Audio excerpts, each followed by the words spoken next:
Hi hello welcome to my channel. Dosa series లో day 10. ఇవాళ different గా టేస్టీగా అప్పటికప్పుడు చేసుకునే బెల్లంతో స్వీట్ దోశను ఎలా చేసుకోవాలో చూపిస్తాను. క్రిస్పీగా భలే ఉంటాయి దోశలు. ముందుగా ఒక కప్పు బెల్లం తురుమును తీసుకోండి. అందులోకి ఒక కప్పు వాటర్ ని పోసి స్టవ్ మీద పెట్టి కరిగించుకోండి. ఇలా కరిగాక అరకప్పు వాటర్ ని పోసుకుని చల్లారి పెట్టుకోండి. వేరే బౌల్లోకి 2 కప్పుల గోధుమ పిండిని యాడ్ చేసుకోండి. ఒక కప్పు పొడి బియ్య పిండిని యాడ్ చేసుకోండి. చల్లారిన బెల్లం నీళ్ళని వడపోసుకోండి. ఇసుక లాంటివి పోతాయి. బాగా కలుపుకోండి, ఎక్కడ ఉండలు లేకుండా. ఇప్పుడు కొంచెం కొంచెంగా వాటర్ని యాడ్ చేస్తూ కలుపుకోండి. నాకు మొత్తం 3 కప్పుల వాటర్ పట్టింది బెల్లంలో పోసిన వాటర్తో కలిపి. ఇలా ఉండాలి బ్యాటర్ కన్సిస్టెన్సీ. ఇప్పుడు చిటికెడు సాల్ట్ ని, పావు టీ స్పూన్ యాలకుల పొడిని యాడ్ చేసి మళ్ళీ ఒకసారి కలుపుకోండి. ఇప్పుడు మూత పెట్టి ఒక 10 నిమిషాలు నానబెట్టుకోండి. ఏమన్నా చిన్న చిన్న ఉండలు లాంటివి ఉంటే కరిగిపోతాయి.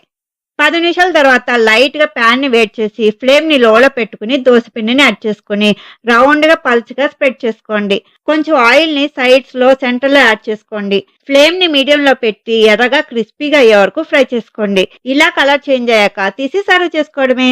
సెకండ్ దోశ వేసుకునేటప్పుడు ఫ్లేమ్ ని లోలో పెట్టుకుని ఇలా వాటర్ ని జల్లుకుని ప్యాన్ ని కూల్ చేసుకుని బ్యాటర్ ని యాడ్ చేసుకుని ఈవెన్ గా స్ప్రెడ్ చేసుకోండి. లేదంటే పలుచగా రావు దోశలు. క్రిస్పీగా స్వీట్ గా భలే ఉంటాయి ఈ దోశలు.